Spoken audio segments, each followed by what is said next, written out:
अगं हळू, पडत का आलीस तू खाली? जरा हळू की, पडली असतीस ना. समर तुला काही म्हणाला का? त्याने पुन्हा त्रास दिला का? सांग मला, मी बघते त्याच्याकडे. आत्या आवाजात जबर ठेवून म्हणाल्या. आत्या, ते काही म्हणाले नाही. मीच पटकन पटपट जिने उतरून खाली येत होती. मला वाटलं की मला उशीर झाला की काय. दम खात शर्वरी म्हणाली. अगं हळू ग, इतकंही घाईत यायचं नव्हतं. अजून ते लोक आले नाहीत, येतील 5-6 मिनिटात. आत्या म्हणाल्या. शर्वरी म्हणाली. समर ही पायऱ्या उतरून खाली आला होता. आत्याच्या दुसऱ्या बाजूला जाऊन उभा राहिला. शर्वरी, तुझे ओठ इतके लाल कसे झाले? आत्याने असं काही विचारलं की बिचारीला ठसकाच लागला. गाल आणि कानाच्या पाकळ्या टोमॅटो सारखे लाल झाले होते. काय बोलणार होती ती? तिचे एक्सप्रेशन पाहून समर गालातल्या गालात हसत होता. त्याला असं हसताना पाहून आत्याही गालातल्या गालात हसत म्हणाल्या. शर्वरी, काय झालं? अगं, मी तुला काहीतरी विचारलं. ते मी लाईट रेड कलरची लिपस्टिक लावली आहे म्हणून ओठ लाल दिसतायत. शर्वरीने थाप दिली. तुम्हाला काय सांगणार आत्या, तुमच्या भाच्यानेच कुरापत केली. आत्या चेहऱ्यावर असं दाखवत आहे की जसं काही झालंच नाही. शर्वरी मनातल्या मनात विचार करत म्हणाली. चला बरं, अक्षरा आली आहे. आत्या म्हणाल्या. तसे ते दोघेही हॉलकडे निघून गेले. अक्षरा हसतच आत आली आणि माईच्या पाया पडली. माई, कशी आहेस? आम्ही छान आहोत. तू कशी आहेस? माईने विचारलं. मी मजेत, अक्षरा हसत म्हणाली. ये बस, उमा म्हणाल्या. अक्षरा इकडे तिकडे पाहत आजूबाजूचा अंदाज घेत होती. माई बरोबर तिच्या बारीक बारीक गोष्टी पाहत होत्या.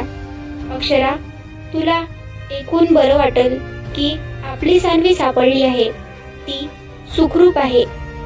माई मी म्हणतात अक्षराच्या चेहऱ्यावरचे हावभाव बदलले होते, पण लगेच तिने ते लपविले. अरे वा माई, ही तर छान गोष्ट आहे. दीदी सुखरूप परत घरी आली. माई, दीदी काही म्हणाली का? ती अशी का वागली? अक्षरा हळूहळू माहिती काढण्याचा प्रयत्न करत होती. नाही ग, ती काही सांगत नाही. घरी आल्यापासून खूप शांत झाली आहे. बघ तू बोलून, तुझ्या बोलण्याने तरी ती बोलेल का काहीतरी. माई मुद्दाम अक्षराला म्हणाल्या. हो माई, मी बोलते दीदीशी. अक्षरा चेहरा एकदम नॉर्मल ठेवून म्हणाली, पण मनात तिच्या काय चालू आहे हे तिलाच माहिती. तू आवरून ये. आत्या म्हणाल्या. हो आत्या, आलेच. अक्षरा म्हणाली आणि बॅग घेऊन तिच्या रूमकडे निघून गेली. ती रूम मध्ये गेल्यावर सगळ्यांच्या चेहरा पुन्हा एकदा कठोर झाले होते. उमा, तू काही सांगितलं नाहीस ना? माईने कडक आवाजात विचारलं. नाही माई, मी काही सांगितलं नाही. हवं तर यांना विचारा, उमा म्हणाल्या. सांगायचं नाही. मला तिच्या तोंडून सगळं काही ऐकायचं आहे. तोवर तिला असंच वाटलं पाहिजे की आपल्याला काहीच माहिती नाही. समर लक्ष असू द्या अक्षरावर. नक्कीच ती सानवीला धमकी देईल. याच सगळ्यांचं तुम्ही रेकॉर्डिंग करणार आहात. मला काय म्हणायचं आहे ते समजलं असेल, माई म्हणाल्या. हो माही, मी लक्ष ठेवतो, समर बोलला. माईनी समरकडे एक नजर पाहिले आणि त्यांच्या रूमकडे निघून गेल्या. शर्वरी जरा रूम मध्ये येते, समर सहज म्हणाला. नाही नको, आता मला काम आहे, असं म्हणून तिने किचनकडे धाव घेतली. हिला काय झालं? समर तिला पाठोमोरी जाताना पाहत हळूच पुटपुटला. तुझाच कारनामा आहे ना, म्हणून ती पळाली. आत्या हसत त्याच्याकडे पाहत म्हणाल्या आणि हसतच किचनकडे निघून गेल्या. आत्या गेल्यावर समर काही क्षण आत्याच्या बोलण्याचा विचार करत उभा होता. मग लगेच त्याला क्लिक झालं. आत्याच्या बोलण्याचं तसे त्याचे कान लाल झाले.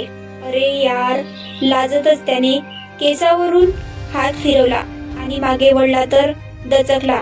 ओ बाबा, काय हे? समर हृदयावर हात ठेवून म्हणाला.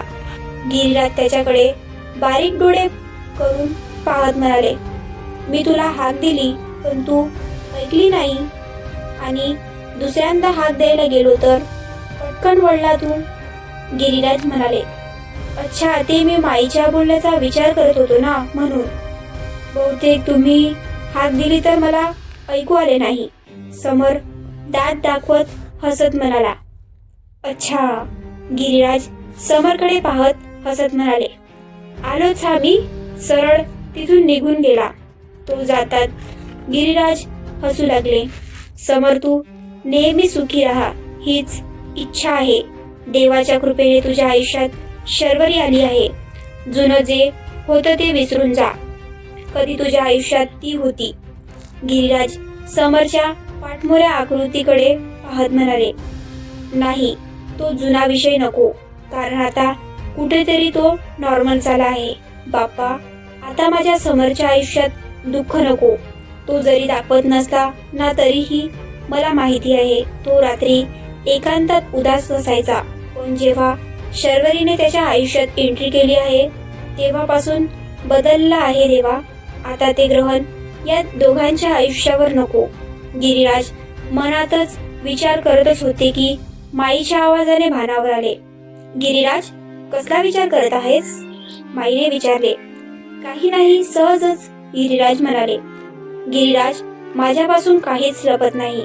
चल सोफ्यावर बसून बोलू, माई म्हणाल्या. ते दोघेही सोफ्यावर जाऊन बसले. माई, काही नाही, तेच समरचा विचार करत होतो. आता त्याच्या आयुष्यात आणखीन काही संकट नको. त्याचा जो काही भूतकाळ आहे त्या भूतकाळाची सावली ती भविष्य काळावर नको. गिरिराज समोर एकटक पाहत म्हणाले, असं काही होणार नाही. तू जरा निवांत राहा ना. बरं, मी आलेच. वर जाऊन जरा भेटून येते. तू येतोस? माईने विचारलं. हो, चल, मी पण येतो. माई कधी ठीक होणार? गिरिराज निराश होत म्हणाले. गिरिराज, देवावर विश्वास ठेव. सगळं काही ठीक होईल. असं समजा देव आपली इतकी वर्ष परीक्षा पाहत होता आणि मला असं वाटतं की लवकरच सगळं काही ठीक होईल. लवकरच डायनिंग टेबलवर सगळेजण असू. माई दीर्घ श्वास घेत म्हणाल्या. हो माई, लवकरच असं होऊ दे, गिरिराज बोलले. दोघेही जिन्यात चढून वर निघून गेले. अक्षरा तिच्या रूम मध्ये आल्यावर इकडून तिकडे फेऱ्या मारत होती. थोडी हायपर झाली होती. दीदीने खरंच काही सांगितलं नाही? असं कसं होऊ शकतं? पण सगळ्याची रिॲक्शन पाहून तर असंच वाटत आहे. नाहीतर आतापर्यंत माझ्या श्रीमुखात बसली असती. गालावर हात ठेवून स्वतःशी पुटपुटली. दीदीला एकदा प्रेमळ भाषेत समजावून सांगावं लागेल. आरशात स्वतःला पाहत हसली. चल अक्षरा, प्राणप्रिय बहिणीला भेटून तर येऊ. जरा बघू तरी दीदी कशी आहे. बिचारी दीदी, ज्याच्याशी लग्न करण्याचे स्वप्न पाहत होती त्याच्याशी मीच लग्न केलं. नेहमी ईर्षेने तुझ्याकडे पाहायचे. माझ्यापेक्षा तू सुंदर दिसतेस. घरातही तुझेच गोडवे. भाई माझ्यापेक्षा तुलाच जास्त जीव लावतो. माझ्या वडिलांचे प्रेम जे फक्त मला हवे होते त्यातही तू मध्ये आलीस. स्वतःची तर वडील तर एका रूम मध्ये पडले आहेत. केसांना झटका देत रूम मधून बाहेर पडली आणि सरळ सानवीच्या रूम कडे जायला निघाली. अक्षरा सानवीच्या रूम कडे जाताना पाहून समर पटकन त्याच्या रूम मधून बाहेर पडला. पायऱ्या उतरून पहिल्या मजल्यावर आला. अक्षरा सानवीच्या रूम मध्ये बाहेर पोहोचली होती. हळूच दरवाजा उघडून आत गेली. समर ही पटकन सानवीच्या रूम बाहेर येऊन थांबला. अलगद हळूच दरवाजा त्याने उघडायचा प्रयत्न केला तर लगेच दरवाजा उघडला गेला. लॉक लावलं नव्हतं. त्याने थोडासा दरवाजा अजून उघडला जेणेकरून अक्षराची काही बोलते ऐकता येईल आणि मोबाईल मध्ये रेकॉर्डिंगही करता येईल. हाय दीदी, कशी आहेस? अक्षरा म्हणाली. तशी सानवी कबड मध्ये कपडे व्यवस्थित ठेवत असताना तिचे हात एकदम थांबले. तिने मान वळून मागे पाहिले तर अक्षरा तिच्याकडे पाहत हसत होती. दीदी, अगं लक्ष कुठे आहे? मी तुला काही विचारलं आहे? अक्षरा बेडवर बसत एका पायावर एक पाय ठेवून ऐटीत बसत म्हणाली, ठीक आहे. जेवढ्यास तेवढं उत्तर अक्षरांकडे न पाहता सान्वीने उत्तर दिले. सान्वीने तिला इग्नोर केलेलं अक्षराला अजिबात आवडलं नाही. रागातच म्हणाली, काय ग दीदी, कसला एवढा माज आहे? तू विसरलीस का? तू लग्नातून पडून गेली होती. उफ, पडून गेली?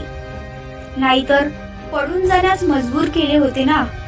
दीदी, तुझ्या लक्षात आहे ना, घरी काही सांगायचं नाहीये. नाहीतर तुला माहीतच आहे मी आणि आई काय करू शकतो ते. अक्षरा धमकीच्या सुरात म्हणाली, पण सान्वीने एकदाही तिच्याकडे पाहिलं नाही. त्यामुळे अजून जास्त अक्षरा रागाने लालबुंद झाली होती. रागात उठून ती सान्वी जवळ गेली आणि तिचा हात पकडून तिला मागे खेचलं. अक्षरा, ही काय पद्धत आहे? मी तुझी मोठी बहीण आहे. सान्वी थोडी चिडून म्हणाली. अक्षरा, काय प्रॉब्लेम आहे तुझा? झालं ना लग्न तुझं? तुझ्या मनासारखं झालं ना? तुला मला दुःखात पाहायचं होतं ना, पण तुझी इच्छा कधीच पूर्ण होणार नाही. उलट मलाच आनंद झाला की शिव तुझ्याशी लग्न झालं. तसा की तो माझ्या लायक नव्हताच. सुरुवातीला मला चांगला वाटला होता, पण नाही, माझी चॉईस इतकी वाईट नाहीये जितकी तुझी आहे. मी माईसाठी लग्नाला तयार झाले होते. सान्वी अक्षराकडे वृक्ष नजरेने पाहत म्हणाली. सान्वीचे बोलणे आणि वागणं आज खूप बदललेले वाटत होतं. अक्षरा तर शॉक लागल्याप्रमाणे पाहतच राहिली. जी मुलगी कधीच कुणालाही वाईट वाटेल असे बोलतची नाही, ती आज फडाफडा बोलत होती. सान्वीचे बदललेले वागणे पाहून अक्षरा थोडी शॉक झाली होती, पण लगेच भानावर येत ती रागाने म्हणाली, दीदी, तू आज जरा जास्त बोलत आहे असं नाही का वाटत? तुला जास्त वाटलं का? आता सान्वी बेडवर बसत तिच्याकडे रोखून पाहत म्हणाली, दीदी, हा माज मला नको दाखवू. अक्षरा चिडून म्हणाली, आवाज खाली बरं का? हे मोठ्या बहिणीवर असा आवाज चढून बोलू नये. सान्वी एकदम शांत स्वरात पण आवाजात जबर ठेवून म्हणाली, ए, माझ्यावर नाही हा आवाज चढवायचा. अक्षरा एक बोट दाखवून रागाने म्हणाली. तिचं बोट पकडून सान्वीने खाली केलं. हे बोट ना जरा सांभाळून ठेव, नाहीतर पुढच्या वेळी मोडायला वेळ नाही लागणार. सान्वी रागाने म्हणाली. समर रूम बाहेरून सगळं ऐकत होता. अक्षरा सान्वीशी सगळ्यासमोर कशी वागते आणि एकांतात कशी वागते त्यांच्या सगळं समोर आलं होतं. त्याचे डोळे अगदी शांत होते, पण मनातून तो भयंकर चिडला होता. नकळत हाताच्या मुठी घट्ट झाल्या आणि डोळ्यासमोर काही आठवणी तरळून गेल्या. त्याने घट्ट डोळे मिटून घेतले आणि लगेच उघडले. सान्वी बरोबर वागत आहेस. समोरच्या व्यक्ती आपल्याशी कसा वागतो तसंच वागायचं. मनातल्या मनात समर म्हणाला, दीदी, तुझ्या डोक्यावर परिणाम झाला आहे का लग्न न झाल्यामुळे? अक्षरा कुटील हसत सान्वीकडे पाहत म्हणाली, डिअर सिस्टर, असं तर मी पण म्हणू शकते ना की तुझं लग्न झाल्यापासून तुझ्या डोक्यावर परिणाम झाला आहे. सान्वी अक्षराकडे पाहत हसून म्हणाली, दीदी. अक्षरा चिडून म्हणाली, शू, ओरडू नकोस ग, मला ऐकू येते. सान्वी कानात बोट घालत वैतागत म्हणाली. अक्षरा खूप जास्त चिडली होती. तिला सुचत नव्हतं की काय बोलायचं आहे. ती इथे तर तिला धमकी द्यायला आली होती, पण सान्वीचे वागणे पाहून तर ती गप्प झाली होती.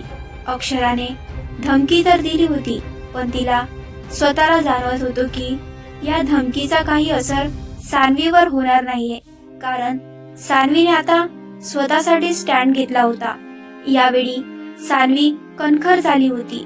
तुझं झालं असेल बोलून तर जाऊ शकतेस, मला भरपूर काम आहेत. सान्वीने सरळ सरळ तिला रूम मधून बाहेर जायला सांगितलं, म्हणजेच हाकलून दिलं होतं. तन पाय आपटत रूम मधून बाहेर जायला निघाली तसा समर पटकन एका बाजूला निघून गेला. अक्षरा पाय आपटतच तिच्या रूमकडे निघून गेली. इकडे किचन मध्ये शर्वरी आणि आत्या जेवणाचं पाहत होत्या. शर्वरी भाजी करत होती तर आत्या चपात्या. शरू, भाजीचा मस्त वास सुटला आहे ग. तू खरंच सुगरण आहेस. माझ्यापेक्षाही छान भाज्या बनवतेस. आत्या हसतच तिची तारीफ करत म्हणाल्या. काहीही काय आत्या, माझ्यापेक्षाही तुम्ही बनवलेल्या भाज्या खूप चविष्ट असतात. शर्वरीही हसतच म्हणाली. जरी स्वयंपाक करायला शेफ वाढत असतील तरीही काही ठराविक वारी घरातल्या बायकांनी जेवण करायचा हा नियमच माईने घालून दिला होता. आज आत्या आणि शर्वरी दोघीही जेवण बनवत होत्या. त्या दोघींना मदत करायलाही शेफ होतेच. आत्या, एक विचारू? शर्वरीने जरा भीतच विचारले. अगं विचार की, त्यात काय, परमिशन घेतेस? आत्या चपात्या भाजत म्हणाल्या. तुम्हाला राग नाही येणार ना? शर्वरीने विचारलं. शर्वरी, आता तू जर नाही विचारलं ना तर बघच, मी खरंच रागवेल. आत्या तिला दरडावत म्हणाल्या. ते आत्या, माई साहेब जेवण आणि नाश्ता रोज कुणासाठी वर घेऊन जातात? शर्वरीने एका दमातच विचारलं आणि आत्याकडे पाहू लागली.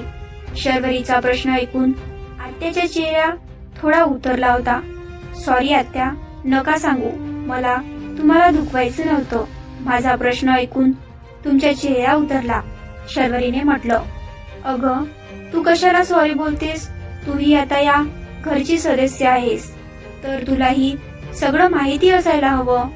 तुला सांगेन, पण रात्री आपण निवांत बसू आणि बोलू. आत्या चेहऱ्यावर हसू ठेवत म्हणाल्या. हो चालेल आत्या, मला काही घाई नाही. तुम्हाला जेव्हा सांगायचं आहे तेव्हा सांगा. ते फक्त मला विचारायचं होतं. कधीपासून म्हणत होतं? शर्वरी भाजी हलवत म्हणाली. आत्या म्हणाल्या. दुपारी 1:30 वाजता सगळेजण डायनिंग टेबलवर जेवायला बसले. सान्वी, नीट जेव ग, तुझे जेवण कमी झाले आहे. असं करून कसं चालेल बाळा? जे झालं ते विसरून जा. तुझं काही कारण असतील म्हणून तू निघून गेली होती तेव्हा राग आला होता, पण एक मन म्हणाले की काहीतरी कारण असल्याशिवाय तू असं वागणार नाही.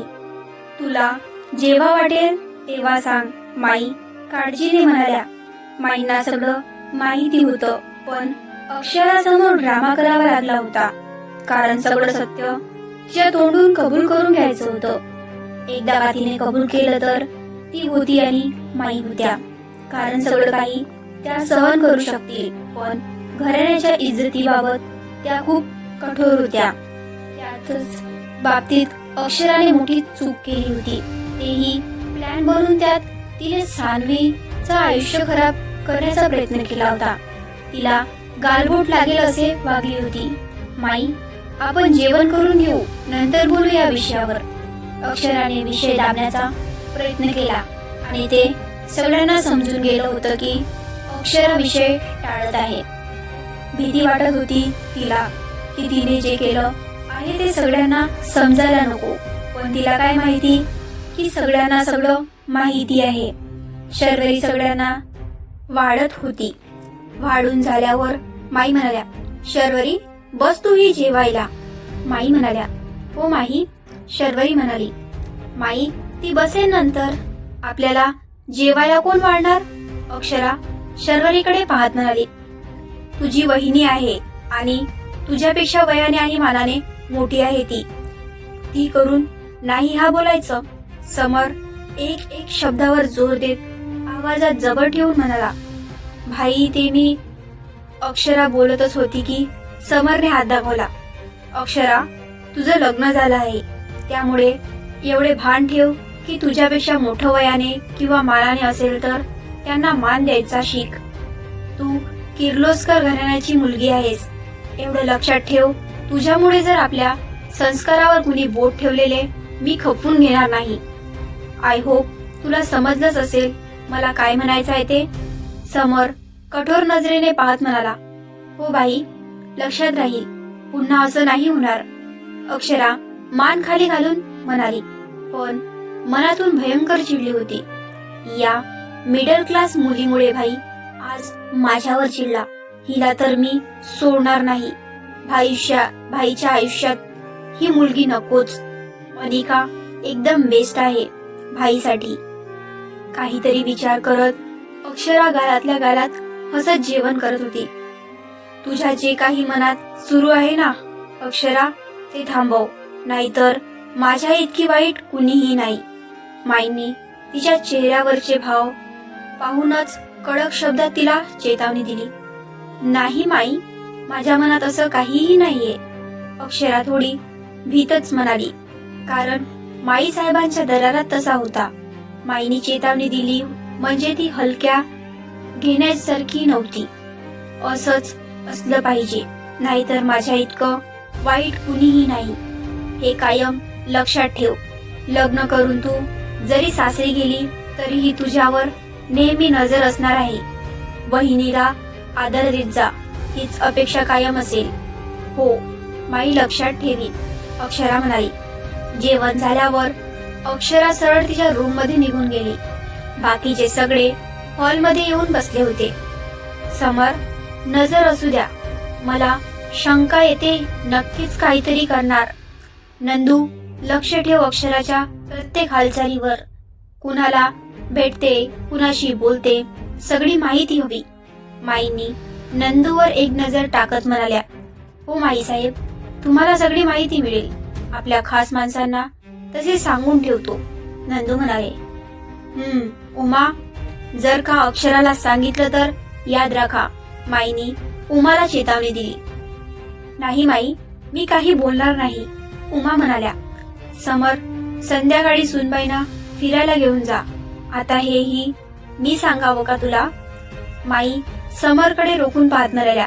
माई, जातो घेऊन. ओरडू नकोस ग. समर चेहरा वेडावाकडा करत म्हणाला. जा. चला आता जरा आराम करा सगळ्यांनी. माई जागेवरून उठत म्हणाल्या. त्या उठल्या तसे सगळेजण उठून उभे राहिले. हो माई, तूही आराम कर, गिरिराज म्हणाले. हो माई बोलली. सगळेजण आपल्या आपल्या रूम मध्ये निघून गेले. समर रूम मध्ये येतात. लॅपटॉप घेऊन बसला होता. त्याची अर्जंट मीटिंग होती. शर्वरी सोफ्यावर बसून आरामात पुस्तक वाचत बसली होती. तिला वाचनाची आवड होती. समर शर्वरीला मध्ये मध्ये पाहत होता. आपसुकच त्याची नजर तिच्यावर जात होती. तिच्या चेहऱ्यावर अवघड बटा येत होत्या, त्यामुळे तिच्या कपाळावर सूक्ष्म अटी पडल्या होत्या. टिप टॉक क्लिप लाव, म्हणजे त्या बटा तुला त्रास देणार नाही. लॅपटॉप मध्ये पाहतच समर म्हणाला. त्याच्या आवाजाने शर्वरीने पुस्तकातून डोके वर काढलं आणि त्याच्याकडे एक नजर पाहिले. हे काही म्हणाले आता? शर्वरी मनातच म्हणाली. टिकटॉक पिन लाव, म्हणजे तुला पुस्तक वाचताना बटाचा त्रास होणार नाही. समर लॅपटॉप मध्ये पाहत म्हणाला. हा, हे माझ्या लक्षातच आले नाही. शर्वरी हळूच पुटपुटली आणि उठून ड्रेसिंग रूम कडे निघून गेली. तर हा भाग इथपर्यंतच. पुढच्या भागात आपण बघूया समर शर्वरीला कुठे घेऊन जाणार आहे आणि अक्षरा शर्वरीला घरातून बाहेर काढण्यासाठी काय करल ते पाहूया आपण पुढच्या भागात. तोपर्यंत आपल्या चॅनलला सबस्क्राईब करून टाका आणि व्हिडिओला लाईक करा.